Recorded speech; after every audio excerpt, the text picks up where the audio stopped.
Quero ler um texto com vocês, a palavra de Deus, no Salmo 113. Salmo de número 113.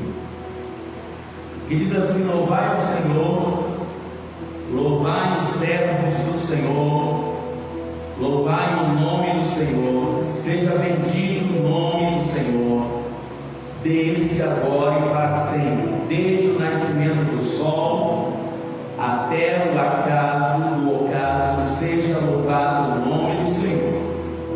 Exaltado está o Senhor acima de todas as nações, e a sua glória sobre os céus.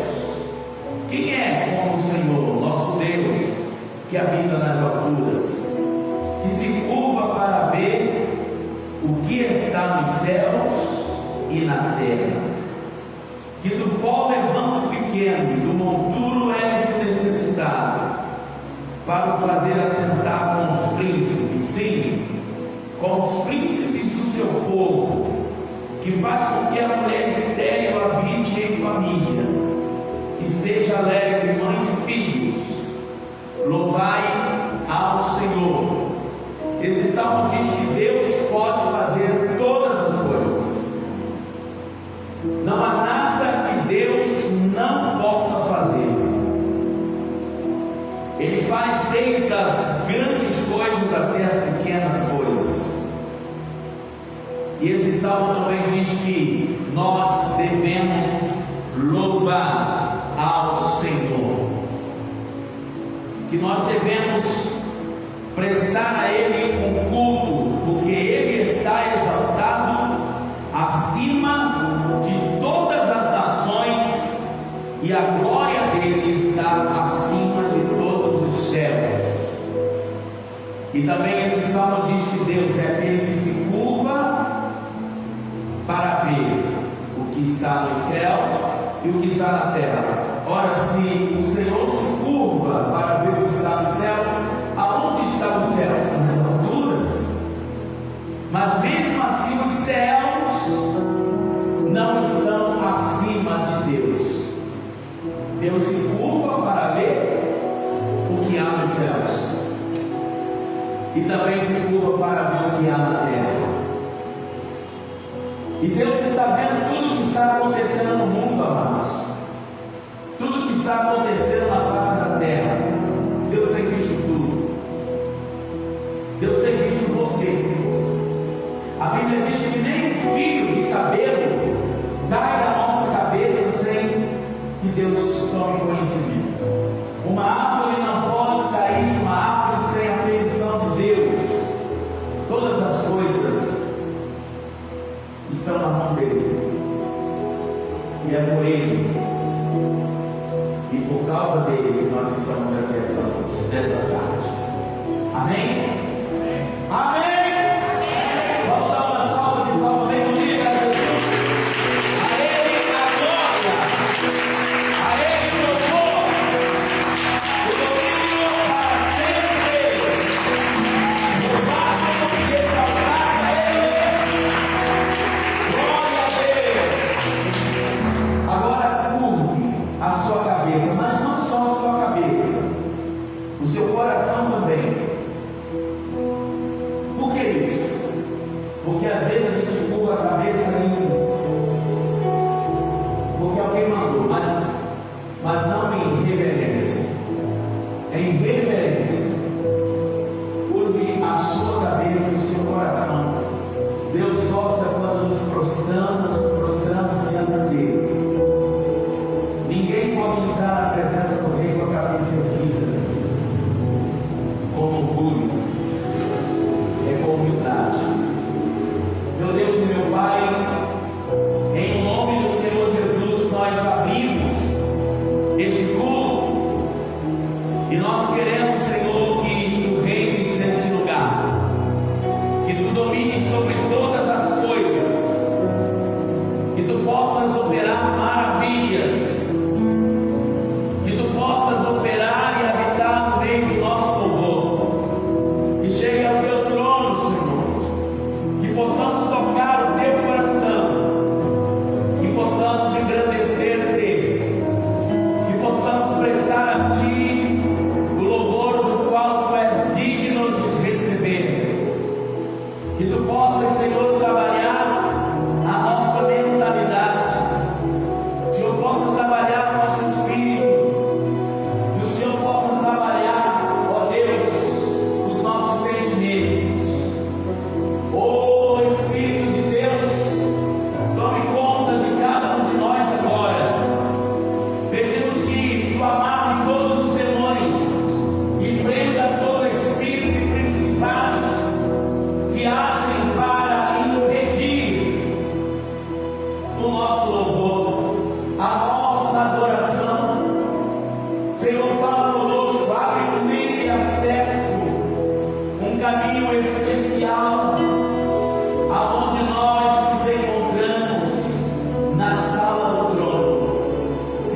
visitar hoje aqui. Eu quero conhecer mais de ti. Espírito velho, Espírito Santo. Espírito velho, Espírito Santo.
um período de oração.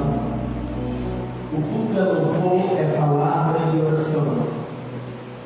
Quando os salmos se reúnem, tem sonho, tem visão, tem revelação, outros têm cânticos espirituais. O culto é cada um fazendo uma parte. Eles louvaram, eu vou pregar. Você tem a missão de orar por nós, orar por si mesmo, orar pela sua família.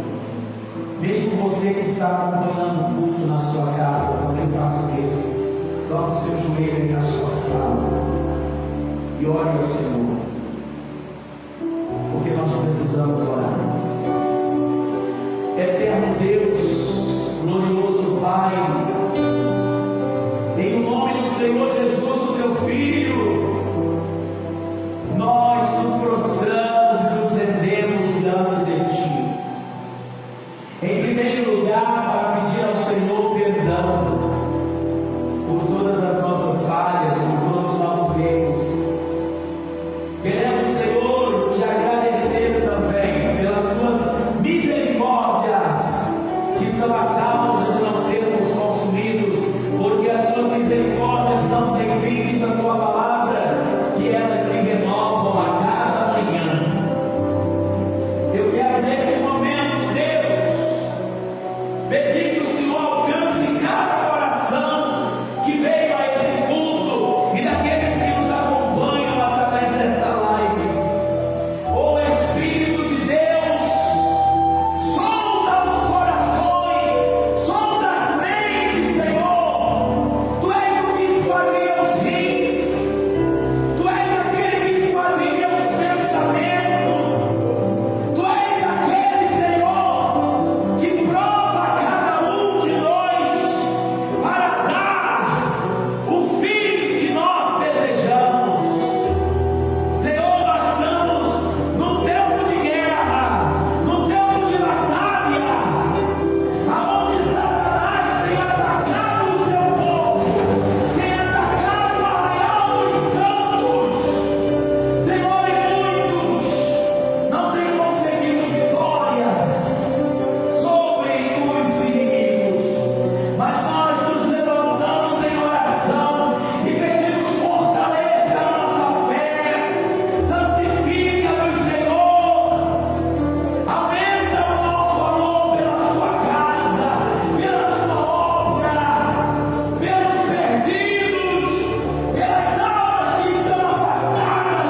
quando estiver, Senhor, no banheiro, na cozinha, na sala, nas ruas, fala conosco.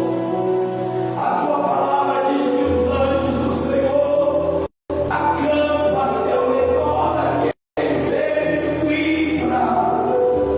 Por isso nós te pedimos, Senhor, acampa os teus anjos. Toma todas as igrejas em tuas mãos. Nós oramos pela unidade da fé em Macapá. Oramos pela pastora Silvana. Oramos pelos seus obreiros, por cada ovelha daquele Cristo. Clamamos pela igreja do Ceará. Meu Pai, nesse período em que eles terão que novamente se ausentar do templo, mas que eles não se ausentem da tua presença. Ainda que não tenham tempo para congregar, que eles, Senhor, congreguem em seus lares, dá sabedoria aos líderes, missionários amorosos, missionários, para conduzir o teu povo, cada célula do Barro Branco, ali no Taquari, as células que está, Senhor, no bairro Santo André, e toda a cidade de Barbalha, Juazeiro, Carmo, Silvéria, lá em Penaforte, Senhor, toma o teu povo em tuas mãos. Jesus, abençoa o teu servo, pastor Gilberto, que está, Senhor, na Paraíba. Cobre o teu servo com o teu sangue, dá a ele a tua graça, dá a ele o teu renovo, dá a ele o teu fortalecimento. Oh meu Deus, eu oro em teu nome, grande Deus, e eu peço que o teu Espírito faça com que, Senhor, eles possam alcançar muitas outras almas para ti, inclusive aí da Rabateira, da Jazeira, Senhor Jesus, em toda aquela região, que eles sejam poderosamente usados para, Senhor, saquear o inferno e povoar o céu. Eu peço, meu Deus, pelos teus servos no estado do Espírito Santo, dá graça aos teus filhos, renova as forças espirituais da pastora Isa, dos demais pastores e obreiros e membros da igreja minha chega. Meu Pai, eu coloco o teu servo Isaac e Jocilene no Pará, na cidade, Senhor, na cidade santa. Oh Jesus, cobre os teus servos com o teu sangue, dá a eles a tua graça. Toma, Senhor, no Rio de Janeiro, cada igreja aqui no estado do Rio de Janeiro, Japeri, Santa Sofia, Nova Iguaçu, toma os teus servos grande, os teus servos em Paracambi, Volta Redonda, os teus servos que estão em Rio Claro,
monta daquele templo ali em Barueri. Meu Deus, ajuda a gente a avançar em São Paulo, ajuda a gente a avançar em Minas, avançar no Paraná, Rio Grande do Sul, Rio Grande do Norte, ajuda a gente a alcançar o Nordeste, com seus nomes estavam, a região Norte, a região Centro-Oeste. Senhor, ajuda a gente a alcançar as nações, leva-nos pelas nações, Bolívia, Peru, Itália, Estados Unidos, aonde o Senhor quiser nos levar. Nós estamos aqui para te obedecer, estamos aqui para fazer a tua vontade. Nós não nascemos para ter só isso. O Senhor nos chamou para ser um povo grande, e nós não aceitamos menos, nós queremos tudo que o Senhor sonhou para as nossas vidas. Aqui nesta igreja, onde eu pastoreio diretamente, meu Pai, eu oro para que esses jovens sejam futuramente líderes políticos, sábios de caráter, que eles se tornem, Senhor, militares, advogados, juízes, promotores, professores, que eles se transformem em empresários de sucesso, que eles se transformem, Senhor, em pessoas de grande valor emocional e maturidade espiritual. Toma as nossas crianças em tuas mãos, meu Pai, que as nossas crianças cresçam saudáveis, na direção do teu Espírito, orientado por eles possam alcançar o que o Senhor sonhou para a vida deles, o que o Senhor planejou antes que eles fossem gerados no ventre. Senhor, toma os nossos jovens em tuas mãos, desperta a juventude, desperta a juventude, Senhor. Diz a tua palavra que os jovens são responsáveis por tirar o espírito de morte de dentro da tua casa. Tua palavra diz que os jovens são fortes, e o Senhor não diz que eles vão vencer o maligno. A tua palavra diz que eles já venceram o maligno. Fortaleça os nossos jovens, Pai. Tira a visão desse igreja, coloca a visão em Ti, meu Pai. Oh, meu Deus amado, toma as finanças do teu povo, que eles estejam na tua dependência, que eles estejam no teus cuidados, Senhor, sob a tua direção, voltados em Ti, confiados em Ti, florescerão e viverão, Senhor, o melhor de Deus para as suas vidas. Eu oro agora por cada discípulo, os meus discípulos, e eu oro pelos discípulos dos meus discípulos, e eu peço, Senhor, que Tu abençoe esse programa do discipulado, que haja interesse, que haja motivação, que haja crescimento individual, para que haja crescimento coletivo, que essa comunidade de discípulos aumente. Em nome do Senhor Jesus, nós oramos, Pai. Expõe o que está oculto, expõe o que é pecado. Toma, Senhor, o próximo encontro com Deus, dos homens e das mulheres. Desperta, dá, Senhor, o desejo deles estarem ali sendo tratados, da sede, Senhor, da fome, não de pão, não de água, mas de ouvirem as tuas palavras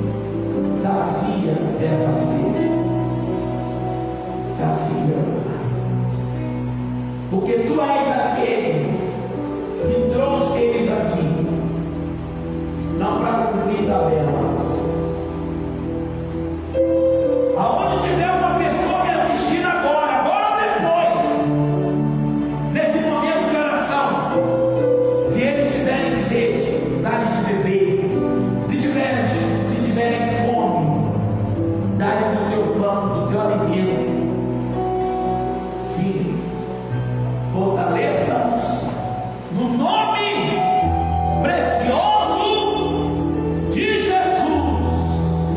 Amém e amém. Aleluia.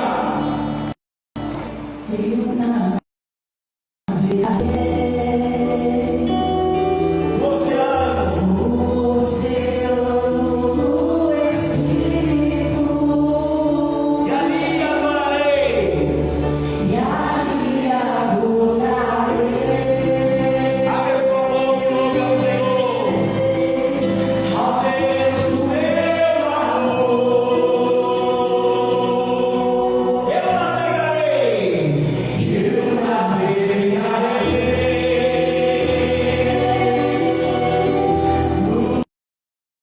no oceano do Espírito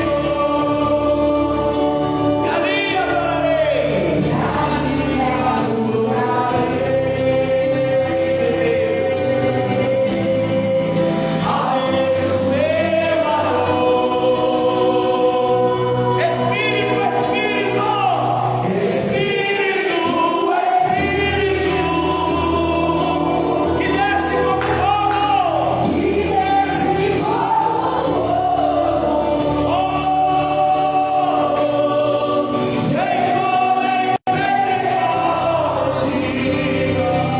ao Deus da minha vida.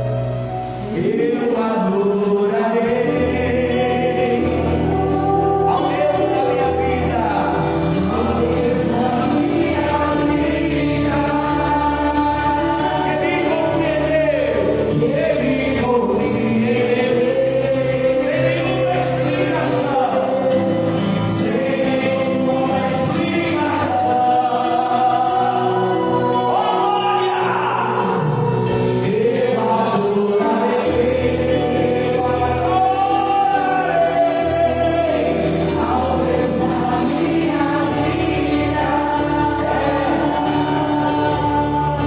Ele me compreende. Sem uma explicação.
Muito bem, pegue a sua oferta, o dízimo do Senhor. Vamos trazer ao altar. A bispa vai orar consagrando as ofertas, e assim que ela terminar de orar, você pode sair do seu lugar, vir aqui no gasofilaço e colocar a sua oferta e entregar o dízimo do Senhor. Feche os olhos, vamos orar.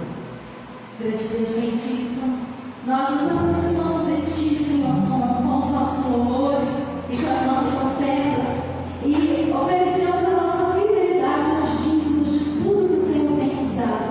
Recebe, Senhor, a nossa vida, recebe a nossa oferta, recebe a nossa gratidão, porque nós sabemos que tudo nós já temos recebido de Ti. Verdade. Em nome de Jesus.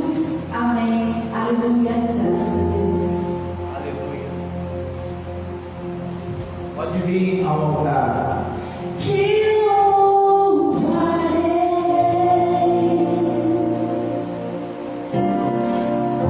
não importa as circunstâncias,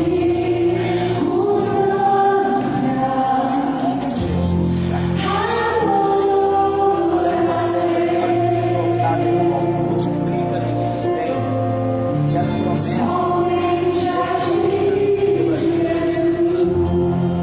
Sobre a vida dela, usa a tua palavra de homem e mulher, fiel será do lado deles. Eu quero isso.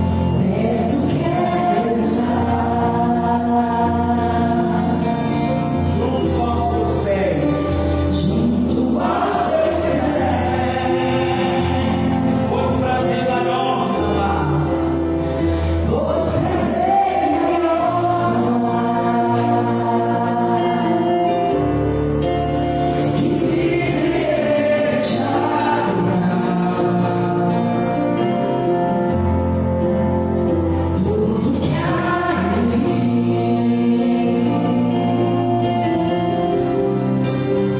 quero te ofertar,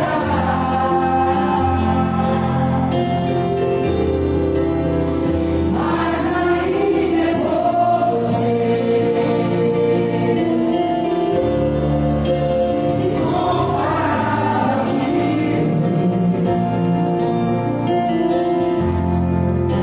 Não sou apenas servo, teu amigo e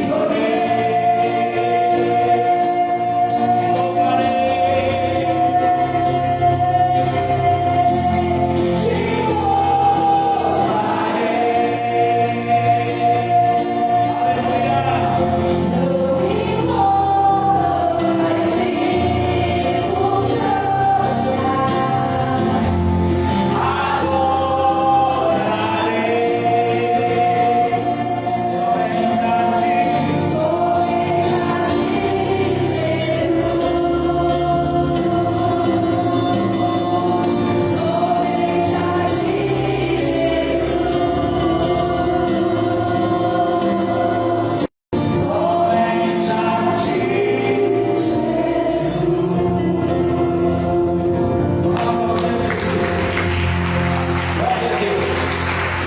Vai sentar. Tem alguém visitando, não, né? Abre a sua Bíblia em Gênesis, capítulo 2, versículo 15.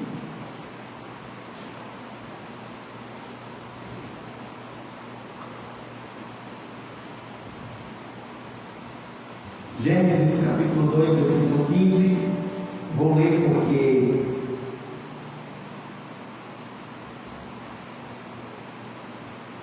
é o livro que está antes de Apocalipse. E tomou o Senhor Deus o homem e o pôs no jardim do Éden para o lavrar e o guardar. E ordenou o Senhor Deus ao homem, dizendo: de toda a árvore do jardim comerás livremente, mas da árvore da ciência do bem e do mal dela não comerás, porque no dia em que dela comeres, certamente morrerás. Amém? Pode sentar, queridos.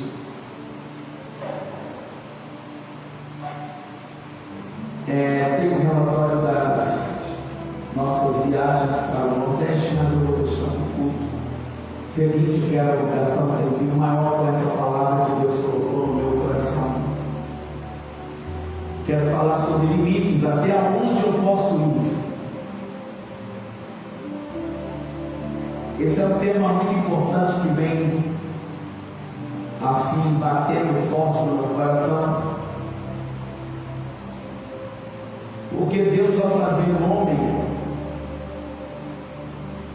Deus deu a ele poder para dominar sobre as aves do céu, sobre os peixes dos mares, sobre os répteis, sobre todos os animais. Deus deu ao homem poder para dominar. Deus lhe deu um monte de benefícios, inclusive o de ser criado à sua imagem e à sua semelhança. Isso é muito forte, ser criado à imagem e semelhança de Deus. Nós, queridos, fomos criados um pouco menor do que Deus. Então, olha o que está na sua Bíblia em Salmos 8. Esse texto aqui ele é fantástico, revelador, profundo. Ele diz: o Senhor, como admirável é o teu nome em toda a terra, pois puseste a tua glória acima de todos os céus, da mesma forma como li no Salmo 113.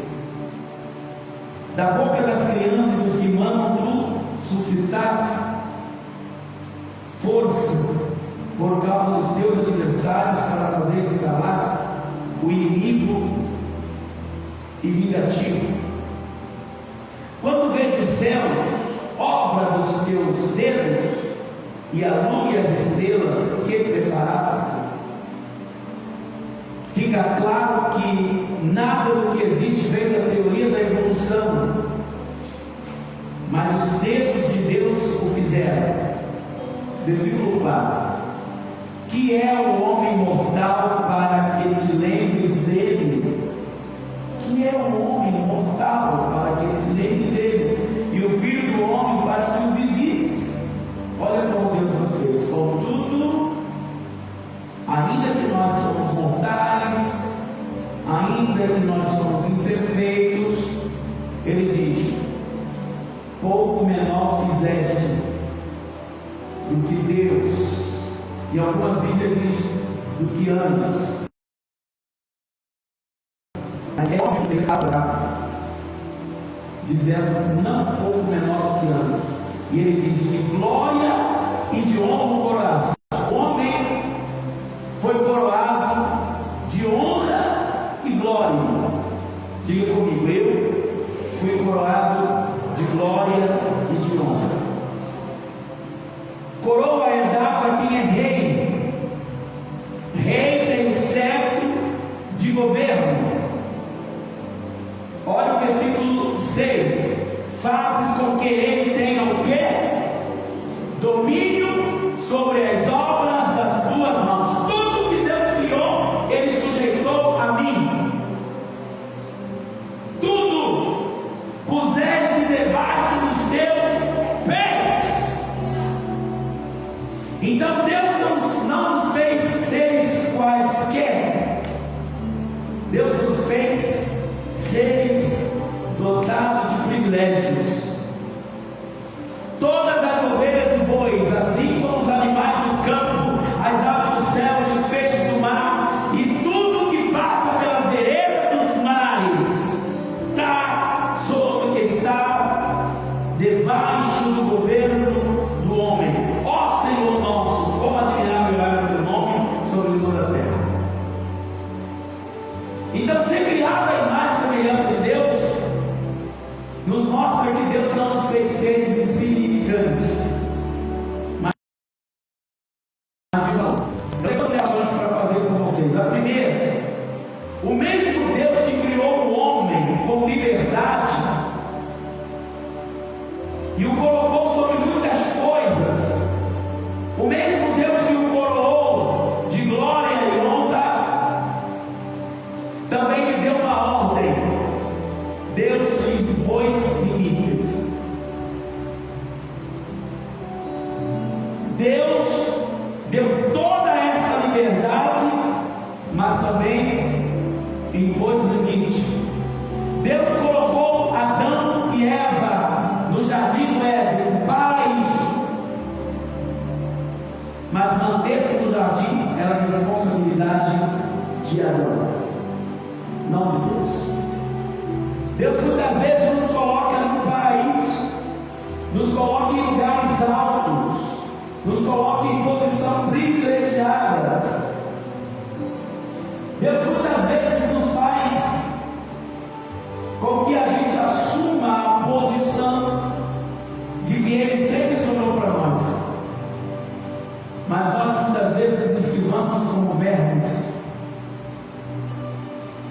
porque é isso que nós nos sentimos.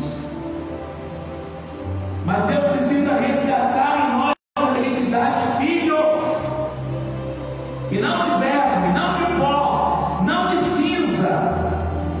A carne é pó, é barro, sim, vai voltar a ser pó e vai voltar a ser barro, mas há em mim um ser imaterial, criado por Deus, a sua imagem e semelhança, que esse Deus quer para ele. Amém?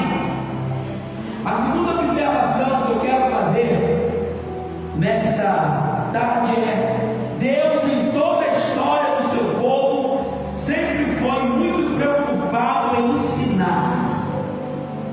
Isso é muito interessante. O tempo todo Deus queria fazer o que com Adão? Ensinar. O tempo todo o que Deus queria fazer com Eva? Ensinar.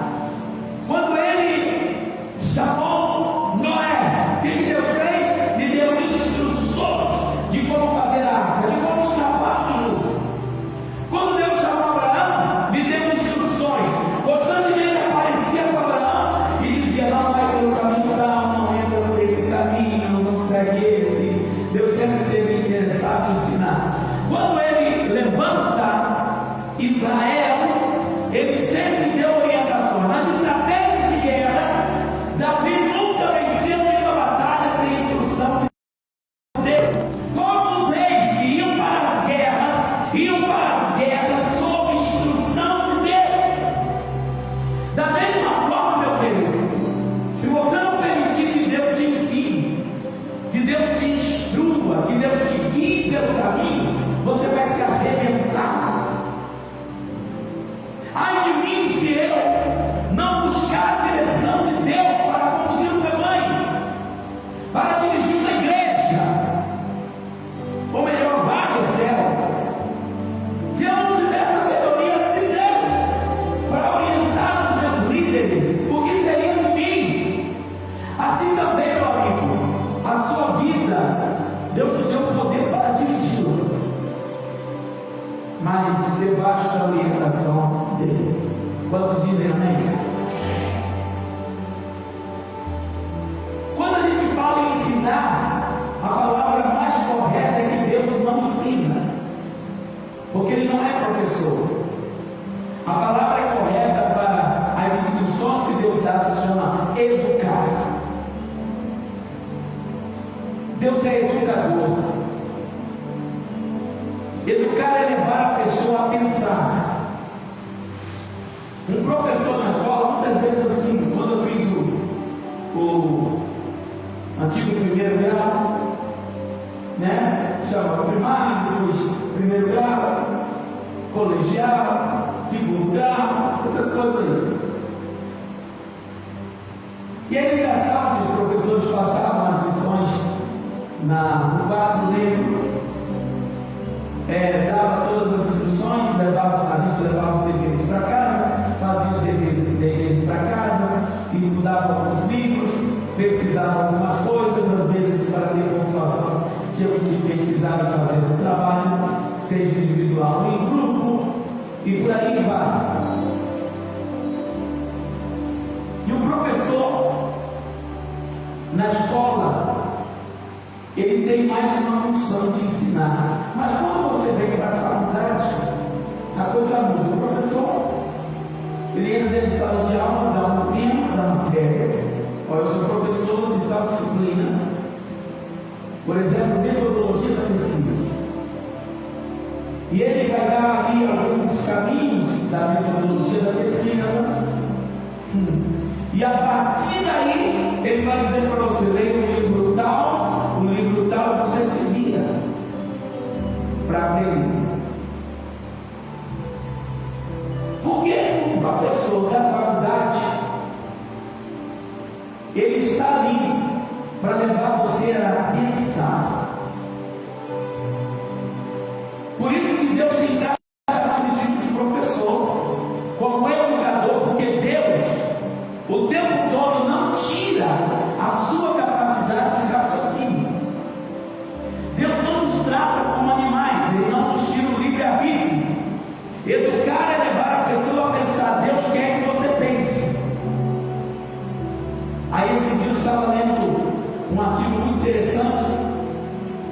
na matéria Conquista da Mente, quero encaixar essa informação, achei muito preciosa. Estava dizendo que, nesse artigo que eu li, que pela mente de um homem passa 6.200 pensamentos por dia. 6.200 pensamentos passam pela tua mente por dia. Isso significa que a cada 14 segundos você tem um pensamento. E o que isso tem a ver? Que esses pensamentos podem ser bons ou esses pensamentos podem ser ruins. Esses pensamentos podem te levar a um lugar seguro ou esses pensamentos podem te destruir.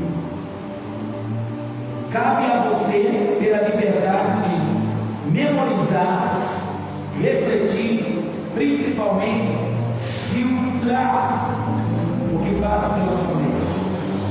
A Bíblia diz que o Espírito Santo nos fará lembrar todas as coisas que aprendemos. Inclusive diz: quando estiverem diante do rei, diante do governador, diante dos príncipes, dos magistrados, não os temais e não vos preocupeis com o que haveis de dizer a eles, porque no mesmo instante o Espírito Santo nos fará lembrar e vos dirá aquilo que vocês têm que dizer a eles.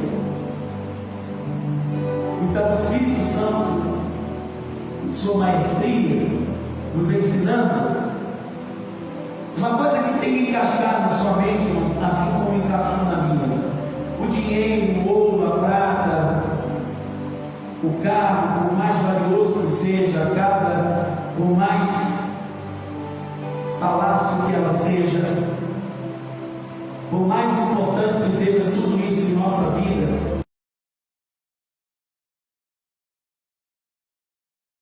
você vai pagar a sua beleza, você vai perder a prata, você vai perder o ouro, sim, tudo isso. Mas há uma coisa que ninguém pode roubar de você, que se chama conhecimento. O conhecimento ninguém pode roubar de você. Quando você adquire conhecimento, o conhecimento se compra.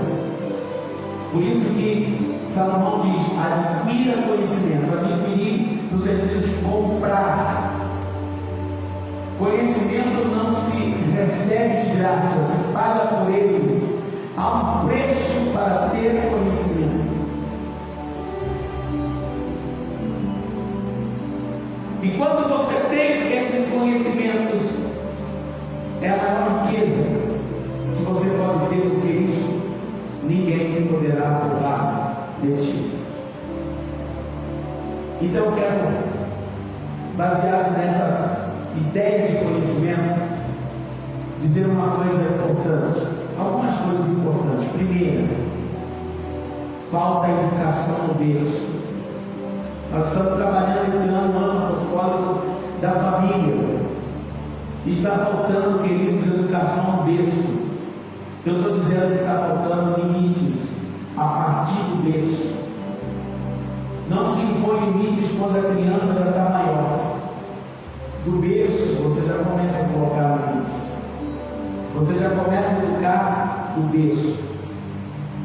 Eu lembro do evangelista Isaac, o filhinho dele, o Jessé, estava com ainda alguns meses, não tinha feito nem um ano.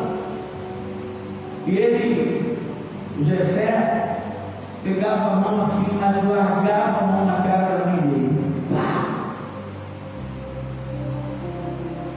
E um dia, o Isaac repreendeu aquele menino, que ele ficou chorando de soluçar, e alguém disse assim: o menino não entende nada, ele não sabe nem o que está fazendo, sabe? Pior que sabe. Então muitas vezes, por causa desse pensamento, não, ele não entende, ele não sabe o que está fazendo, é uma criança, não tem noção. Aí então ele pode continuar metendo a mão na cara da mãe, ele vai meter a mão na cara da tia, vai meter a mão na cara da avó, vai meter a mão na cara da professora e vai querer dar um soco na cara do patrão, porque falta limites a partir do berço. falta educação na escola. Os professores hoje não conseguem pôr limite nos seus alunos. Eles têm medo de discipliná-los, têm medo de convidá-los a se retirar da classe, porque tanto não tem limites que eles saem dali com raiva da professora, então para a professora evitar isso, arranca o carro dela. Quando muitas vezes não ameaça de morte, eu vou te pegar na esquina. Falta educação na escola, falta educação na juventude. Os jovens hoje estão desregrados, são mal educados, são repreensíveis. Falta limites nos jovens, eles não têm limites para o sucesso, não tem limites para a conquista, não tem limites para valores, não tem limites com nada. É como se fosse um gado selvagem sem cerca, desenfreados. Falta educação na sociedade. É só você começar a viajar nos coletivos que você já não ouve mais as frases mágicas. Muito obrigado, por favor, me dá licença. Essas frases estão sumindo. Não há mais obrigado, não há mais por favor, não há mais me dá licença, não há mais me desculpe, me perdoe. Essa é uma sociedade egoísta, é uma sociedade liderada pelo príncipe dela, que é o príncipe deste século, Satanás, mas o nosso príncipe é Jesus. Então é a Ele que devemos seguir, é a Ele que devemos obedecer. E paz de vocês, amados, está faltando limites, está faltando educação na igreja. Esses dias que eu estava no Nordeste,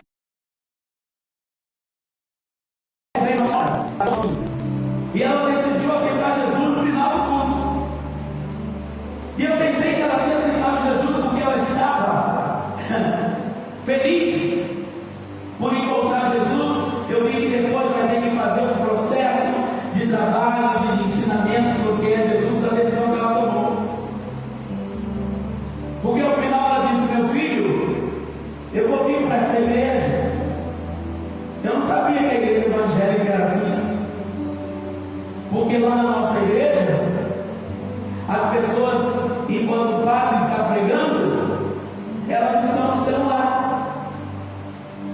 Algumas pessoas estão catucando as outras e conversando sobre a homilia.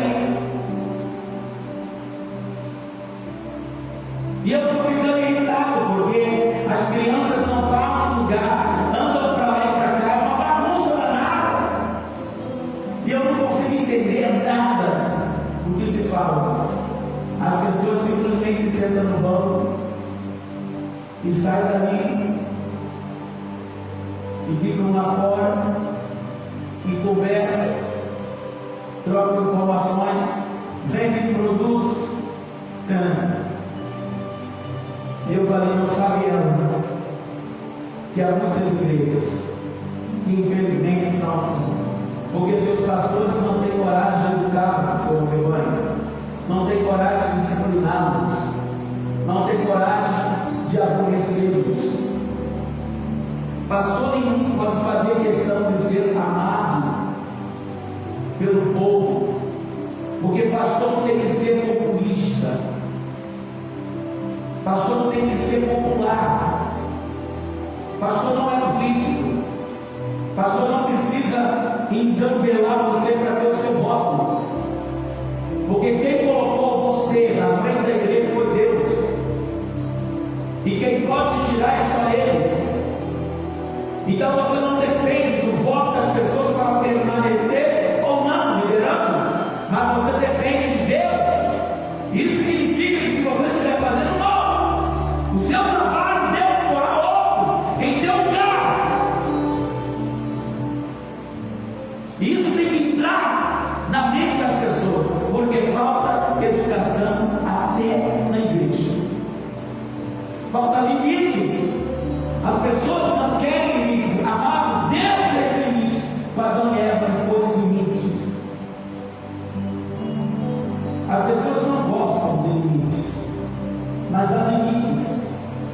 Deus disse a Adão: você pode comer de todas as árvores que estão no jardim, mas olha, tem duas ali que é o teu limite. A árvore da vida e a árvore do conhecimento do bem e do mal. Dela não comereis, nem tocareis, porque se tocar tem morte. E você vai morrer. Quando não se há educação para o Senhor, não há limites. Automaticamente o que vai acontecer é morte. Morte dos projetos, morte das finanças, morte da saúde, morte da família.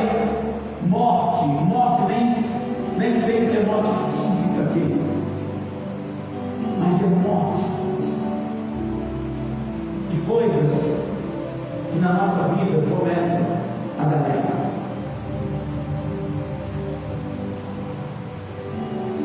Parte 2. A escola não é a minha família. Algumas pessoas não têm família, então elas fazem da escola sua família. Mas a escola não é sua família, porque por mais que o professor esteja lá para te educar, ele tem limites do que ele pode ou não fazer com você. Principalmente depois que inventaram o Estatuto da Criança e do Adolescente, aonde até os pais estão sendo limitados na educação dos seus filhos. E é por isso que a gente tem essa sociedade bagunçada, essa sociedade desregrada, porque alguns pais preferem abrir a cerca, abrir a porteira e dizer: passe tudo, porque você tem medo que seu filho vá embora de casa, que a sua filha deixe a casa. Deus nos fez e nos pôs limite com o nosso Pai. E quando Deus te deu a função de ser um pai e uma mãe, Deus está dando a você a responsabilidade de dar a esse filho limites, de dar a esse filho, a essa filha, educação. Então, quando eu começo a ver e começo a explicar a você que a escola não é a minha família, porque não é a minha família. A minha família é meu pai, minha mãe, meus irmãos. Não é a escola onde eu picho, aonde eu faço vandalismo, quebro as coisas. Talvez eu esteja falando com jovens, adolescentes aqui que já fizeram isso, mesmo cristãos, são verdadeiros vândalos, pichadores. E nós precisamos, irmãos, entender. Eu vou mostrar para você aonde chega quando nós não respeitamos os limites. Uma coisa que você tem que ter na sua mente, todos nós aqui, jovens e adultos, a vida não é um parque de diversão. Nunca foi.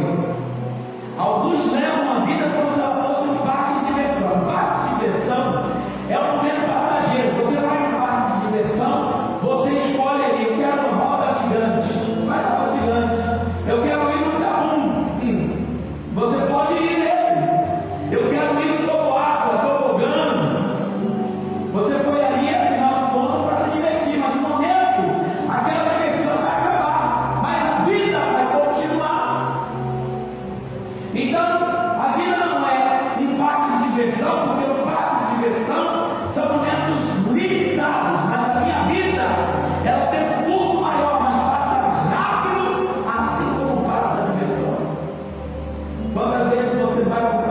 conversão, e você está lá e você pensa, puxa, já deveria ter, já está na hora de ir embora. A vida de muita gente tem sido assim, amado. O tempo passa, o tempo voa, e aí ao final das contas ele diz: o que eu fiz da minha vida? Por que eu deixei passar essas oportunidades? Porque a Bíblia diz que a vida do homem é como a erva do campo. E a erva é assim, você passa por ela, você vê bonita, vistosa, maravilhosa, mas daqui a pouco ela começa a murchar, até que ela vai morrer. A Bíblia diz que a vida do homem é como um vapor, um sopro, que se dispersa no ar. E a vida é assim, amados. Quarta-feira passada, há um apóstolo que eu considero muito, apóstolo Fernando Guilherme.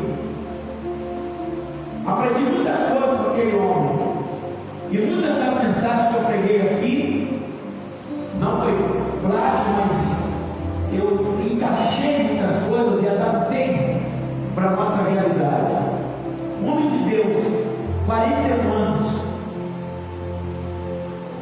e alguns meses atrás estava com câncer. Toda a igreja começou a orar, inclusive eu, nesse período que eu estava lá no Nordeste, expliquei as orações por ele, e Pai, Deus curou do câncer. Todo mundo estava feliz da vida. Aí, uns dias depois, foi acometido do Covid-19. Claro, obviamente, seu corpo debilitado, fragilizado, talvez por causa da quimioterapia, radioterapia, não tinha condição de suportar esse vírus. Veio a óbito na quarta-feira passada. Um impacto para nós na vida posterior. E a gente olha assim a vida e fala: meu Deus, como ela passa rápido, como ela voa. E aí, irmãos, vem em nós um sentimento que precisa despertar você, que precisa fazer com que você abra a sua mente, fazer com que você se desperte. O que você tem feito na tua vida?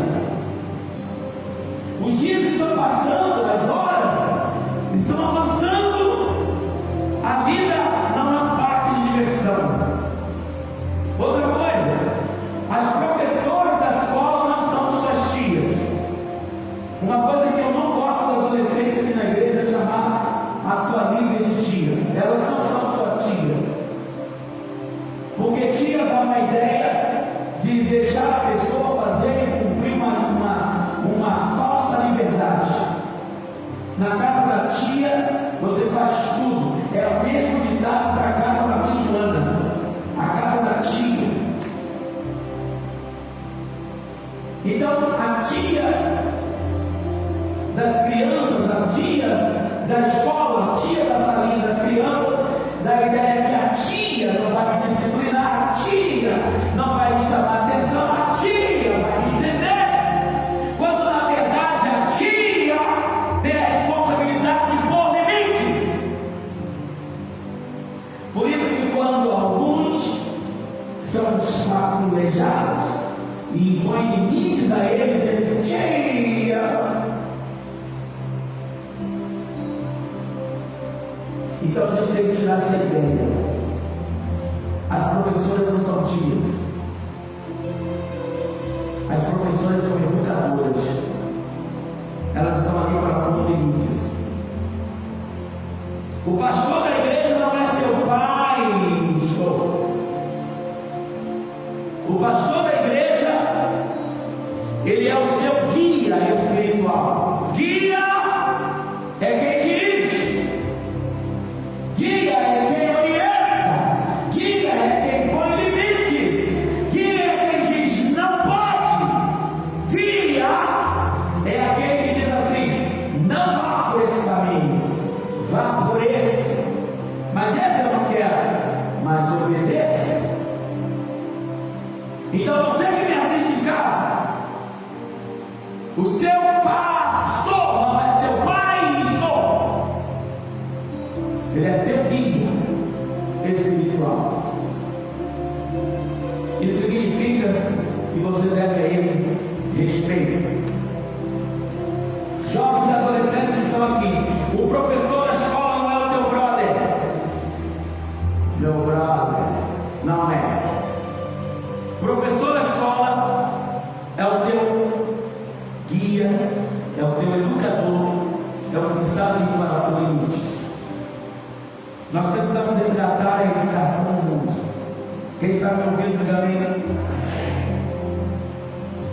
Muito bem. Todos nós ouvimos uma frase: vamos mudar o mundo, vamos mudar o mundo, vamos mudar o mundo. Sim, nós podemos mudar o mundo, mas para mudar o mundo é preciso educar, impondo um freio no desrespeito às autoridades, moralizando, colocando as coisas nos seus devidos lugares. É isso. Nós podemos mudar o mundo, mas precisamos pôr um freio na situação que está hoje, de respeito às autoridades. Nós precisamos moralizar a casa, moralizar a família. A família está desmoralizada, a igreja está desmoralizada. Antigamente, quando se falava para uma pessoa: olha, eu sou pastor, eu queria comprar fiado. Não. Eles até vendiam e diziam: tudo bem, pastor, o nome de Deus vai pagar. Hoje, as pessoas, quando dizem assim, é pastor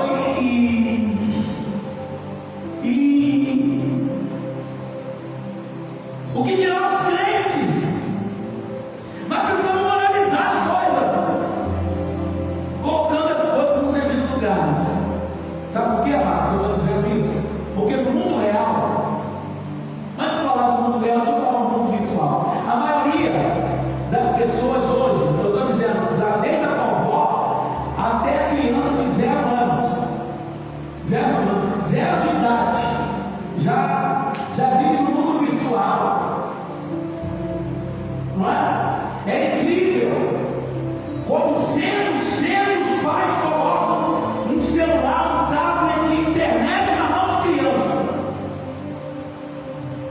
Antigamente era a televisão que virava a babá eletrônica, a babá do teu filho. Hoje é celular, para que ela pare de chorar. Tem criança viciada. Queridos, pelo amor de Deus, precisamos despertar. As coisas estão tudo errado. Aí quem vive no mundo virtual, presta atenção no que eu vou falar. Por que é que você tem dificuldade de relacionamento no mundo real? Porque você vive com a cabeça no mundo da lua. Porque lá no mundo virtual, nada é verdade, tudo é ilusão, utopia, é ficção. Mas no mundo real não é assim, querido. O mundo real você vive. Por isso que a maioria das pessoas vai viver no mundo virtual. Porque no mundo virtual ninguém briga com você, no mundo virtual você domina, você perde e fica feliz por perder. Mas Deus não te chamou para andar no mundo virtual. Nosso Deus não é virtual, nosso Deus é real. Você entendeu o que eu falei? Então diga comigo: Deus é real. Deus é real. O diabo tem que entender, irmãos. Deus é real. E eu quero dizer para você: o diabo também é real. A pombagira é real. O Exu Caveira, o Tranca-Rua são reais. Eles não vivem no mundo virtual. Eles são reais. E a Bíblia diz que eles vêm para matar, roubar e destruir.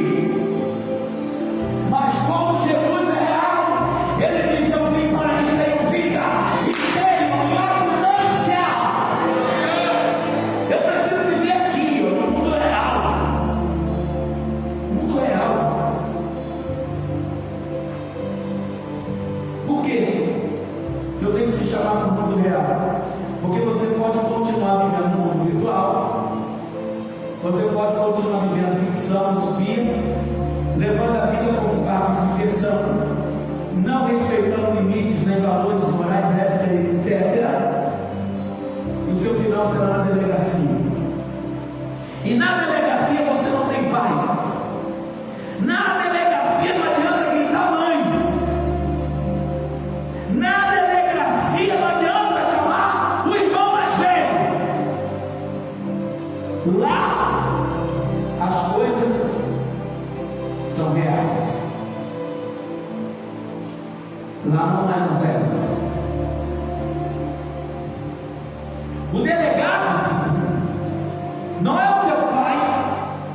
Ele está lá para fazer cumprir a lei. E ele está lá para mostrar trabalho diante do governo. A quem colocou ele lá, diante da justiça. E não importa para ele se ele te prendeu justo ou injustamente. Importa que ele vai dizer: eu prendi tantos.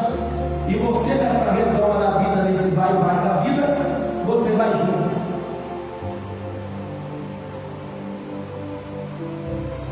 A maioria das pessoas hoje escuta crentes, ovelhas da minha igreja. O governo não é teu pai, o governo não é a mãe ou a vaquinha para você ficar mamando. Se sair o auxílio emergencial, glória a Deus. Se não sair, rala, trabalha, vai em frente. Mas não fique esperando de governo, não espere de homem, espere de Deus. Isso é o mundo real. Moças, os rapazes do mundo não são seus irmãos. Seus irmãos te respeitam. Seus irmãos te veem como irmã. Mas os rapazes do mundo não são teus irmãos. E eles não te veem como irmãs. Eles te veem como mulher. Pior que isso, te vê como mulher qualquer. Te vê como uma vadia, como mais uma na lista do seu cardápio. Então você tem que abrir os teus olhos. Aonde você está com a cabeça?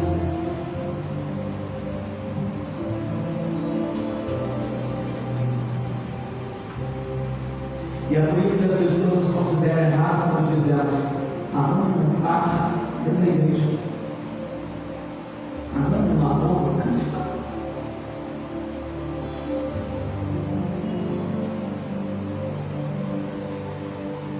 Rapazes, as moças do mundo não são suas irmãs. E para alguns que não têm ética, valor, moral, melhor assim. Mas para quem é digno, mas para quem é de honra, as moças do mundo deverão te respeitar como homem de Deus, com o valor que te importa.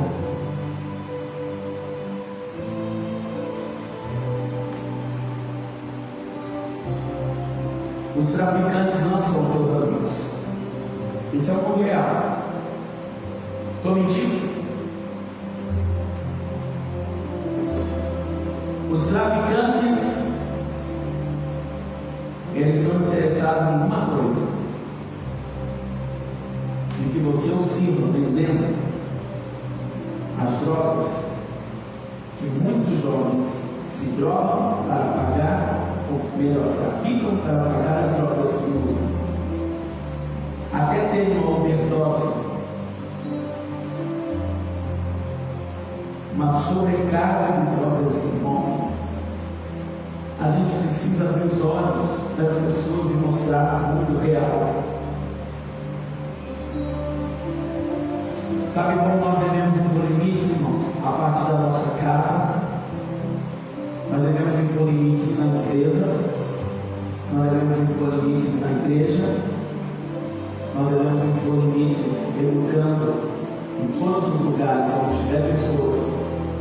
Precisamos de ordem, precisamos de organização. E como se faz isso? Primeiro, são 3 passos que eu fecho aqui. Primeiro, se você quiser impor limites e educar, primeira coisa, pune os erros. Seja teu filho, seja tua esposa, seja teu marido, seja sua ovelha, seja rico, seja pobre, tenha dízimo grande, tenha dízimo pequeno, pune os erros. Ah, porque é meu neto, pune os erros. Os erros têm que ser punidos. Não passe a mão na cabeça. Não queremos criar uma sociedade de delinquentes. Queremos uma sociedade de gente honesta.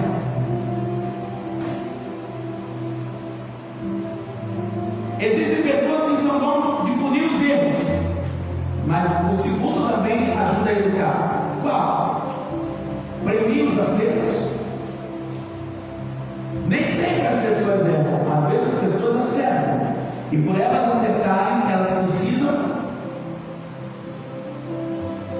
de que elas sejam premiadas, compensadas por fazer direito. Incrivelmente, no mundo animal é assim que funciona. Quer adestrar o cão? Ensina ele a fazer. E se ele faz direito, bola para lá, irmão, um biscoitinho, bola para cá, bola para cá, um biscoitinho. O gato é a mesma coisa. Todos nós somos feitos assim. O próprio Jesus ensinou a parábola do talento, que foi a última mensagem que eu preguei aqui às 5 da tarde. E nessa mensagem eu disse que o Senhor disse a aquele: servo bom e fiel sobre o pouco, fosse fiel sobre o muito, te colocarei. O que é isso? Premiação por ter granjeado 5 ganhando 5. Compensa. O que é que Jesus prometeu a cada um de nós, amados? Aquele que for fiel, aquele que se guardar, aquele que venceu o mundo, aquele que venceu o pecado, eu farei coluna no templo do meu Deus, eu colocarei assentado à minha direita, eu vou coroar de glória e receberá inacessível coroa de glória, um monte de premiação para quem for fiel e vencer até o fim. Então a palavra que eu tenho para você é: não desista. O Senhor vai te recompensar por cada trabalho feito, por cada acerto. Eu disse são 3, né? Então, primeiro, pune os erros, não passe a mão na cabeça, premie os acertos, mostre a importância. Terceiro, ensine sobre os jogos da vida. O que eu estou pregando hoje aqui? Estou ensinando para vocês sobre os jogos da vida. A vida tem os jogos. Assim como quem tem costume de jogar aqui vai entender melhor. Mas a vida tem jogo. Existe o jogo da sedução. E o jogo da sedução é um terreno de pântano. O jogo da sedução faz você ter um sono enquanto atravessa por uma situação. E você é seduzido e engordado, diz a Bíblia, pelas suas próprias vontades. E esse jogo final é te levar. Deixa eu te mostrar isso na Bíblia. Tiago não marca sobre mim. Não, tem coisas que não dá só para falar. Tem coisas que você precisa ler. Esse aqui é o jogo da sedução. E quando você não conhece esses jogos, você acaba se dando muito mal. Está no versículo 8.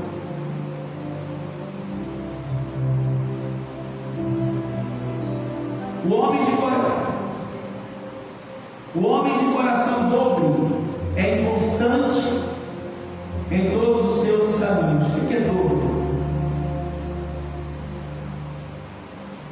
Oscilante. Mas por-se o irmão abatido na sua exaltação, e o rico em seu abatimento, porque ele passará como a flor da erva. Porque sai o sol com ardor, e a erva seca, e a sua flor cai, e a formosa aparência do seu aspecto, o que? Perece, assim puxará também os ricos em seus caminhos. Bem-aventurado o homem que sofre a tentação, que passa por tentação, porque quando for provar, se venceu a tentação, receberá a coroa da vida, a qual o Senhor tem prometido aos que o amam.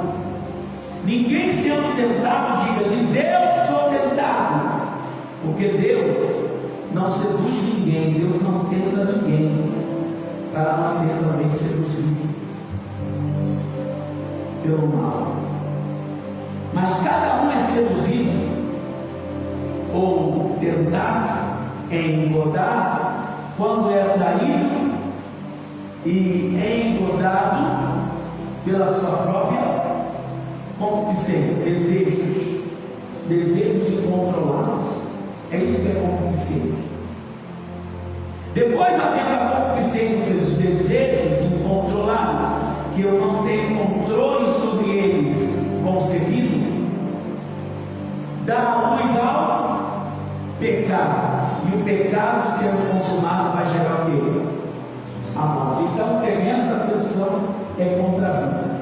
O jogo da sedução tem o objetivo de te matar. Então você tem que ver quem está te seduzindo. Abre os teus olhos. Tem o jogo da sedução, tem o jogo do dinheiro, que eu não tenho tempo de falar. Tem o jogo da mentira, que é o mesmo jogo do engano. E o jogo do engano você finge que está sendo enganado, e você brinca com a situação. Você acha que é poderoso o suficiente, caso aconteça, eu consigo me esquivar, eu consigo me livrar, eu consigo sair dele a hora que eu quiser. Mentira!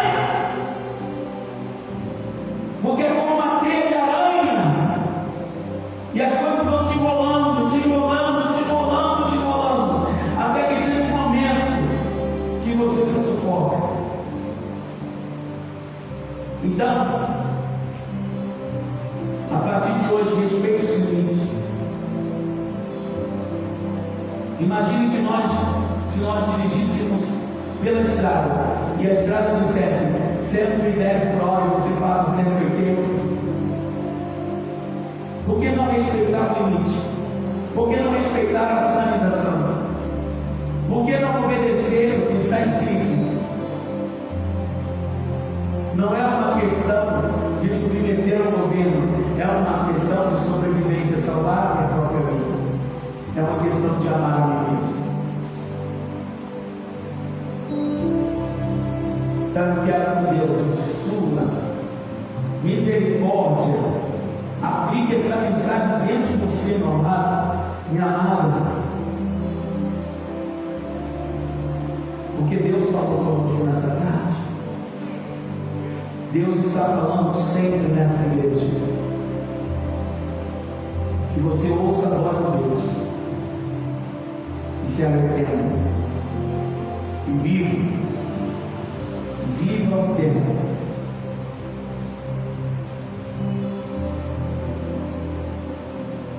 O tempo de cura da sua vida. Fique de pé no seu lugar.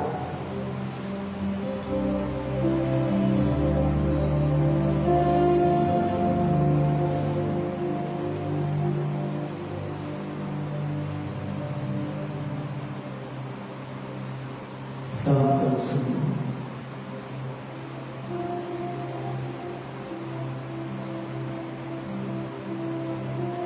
curve a sua cabeça, feche os seus olhos. Deus quer que você pense. Essa mensagem é uma reflexão. Tem a ver com a sua saúde, tem a ver com o seu futuro, tem a ver com o teu sucesso. Deus te deu livre-arbítrio. A decisão é sua, a escolha é sua. O que Deus tem para você, para mim, são maiores do que nós mesmos.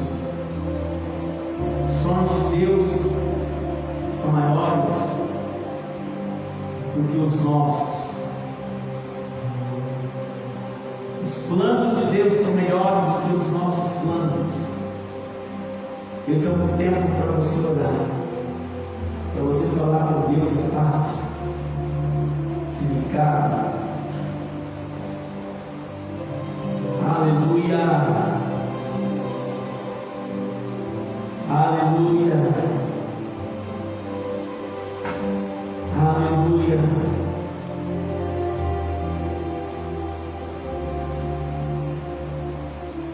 Aleluia. Aleluia.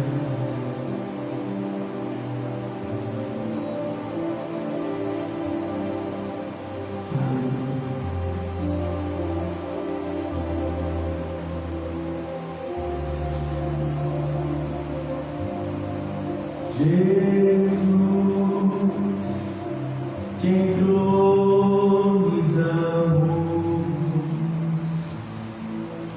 declaramos que és Rei, que és Rei, tu estás no meio de nós, te exaltamos com louvores.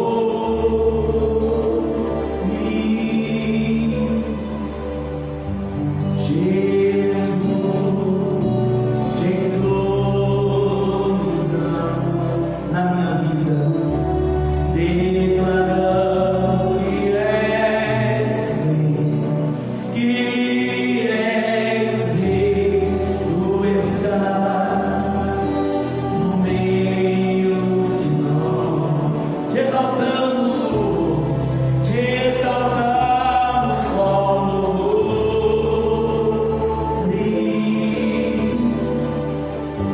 a ti fazemos trono de louvores, a ti fazemos um trono de louvores, a ti fazemos um trono de louvores. Ó, vem Jesus e toma o teu lugar. Ó, vem Jesus e toma o teu lugar.